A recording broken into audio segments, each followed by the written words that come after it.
Hi, this is Amanda Smith, and I'm responding to week 5 about how I feel social media affects eating disorders with children. And I don't know if this is recording right. It's really delayed on my side, so I apologize if it's coming through that way as well.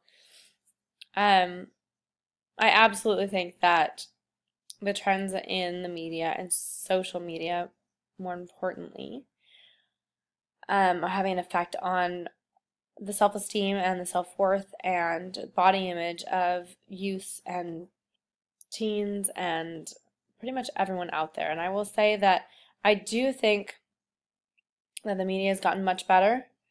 I think that they are gaining an awareness about what is happening.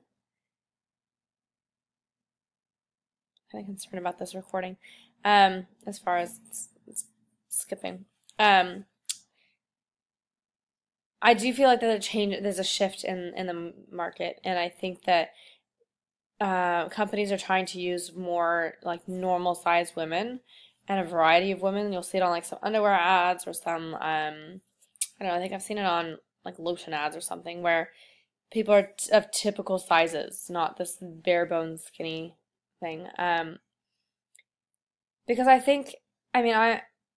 I grew up with it. I grew up with everyone on TV and all the models looking so skinny, and it's so easy to compare yourself to what you think is typical, and you can't escape those messages. They're around us everywhere. They're on billboards, they're in magazines, they're on TV, and that's what we get exposed to. That's what we believe is normal.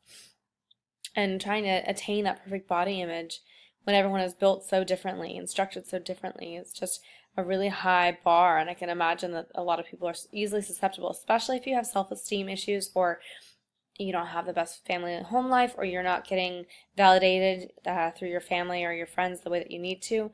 You're going to look to other areas of like, if they don't love me for who I am, then they're going to may love me for what I look like. I will say that this shift in the trends has also been interesting. This is just personal experience. I had a friend who posted, well, someone I know that posted on Facebook, and I'm not a big Facebooker, but I happened to read it, and I was so intrigued by this one particular post. He reposted the cover of, I don't remember, but it was some popular magazine with a really obese woman on the front. And it was all about, I think she was famous maybe, and about how she'd come to terms with her body and how she appreciated her body and she's beautiful and stuff, which is great.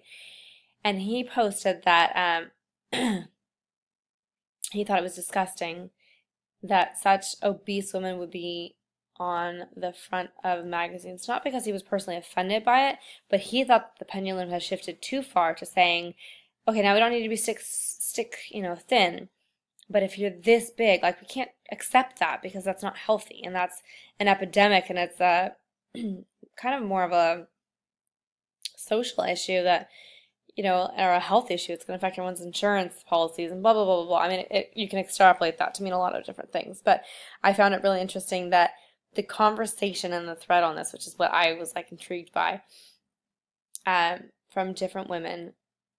And first of all, I thought he was very bold to post it. And his position later on, he posted that if they posted an obese woman on the front of the cover in exercise wear, so it's okay to be obese, but you should probably do something about it or be working towards being a little bit healthier. But she was just saying, I'm comfortable with who I am who I am. And he thought that that was an epidemic, like a paradigm shift that could create so much acceptance of not normal size or a little chunky, but this obesity, which then is going to have this other, and we're already seeing it. We're seeing the the effects of people being overweight and unhealthy. So I think there's a balance. I think we need to see real women on TV. I think we need to see big boned as they call them. And I think we need to see skinny because some women are naturally skinny and thin with no, shape to them. And no matter what size we are, as women and as a people, social individuals, we're always going to want to look different, right? We're always going to want to be better, have more curves, have less curves, have weight in different areas. And I think we're all susceptible to that. So with enough support and love and validation in other areas, I think we can cope with whatever the media is telling us and know that like we're fine as we are, or we're a work in progress, or whatever is appropriate it's not going to lead us all into eating disorders. However, I think that there's certain population of people that are very susceptible to that, and it definitely plays a big role. So the more awareness of just like what a normal woman looks like in this day and age, and not in the 1950s when people tended to be thinner, but like things have changed, and not that that's a good thing, but that's how it is, and that what's normal now. And I think if we can focus on average instead of the extremes, we may see less pressures on individuals and adolescents to, um, model the norm. Sorry, I know that's almost 6 minutes and that's way over long-winded. I'll leave now.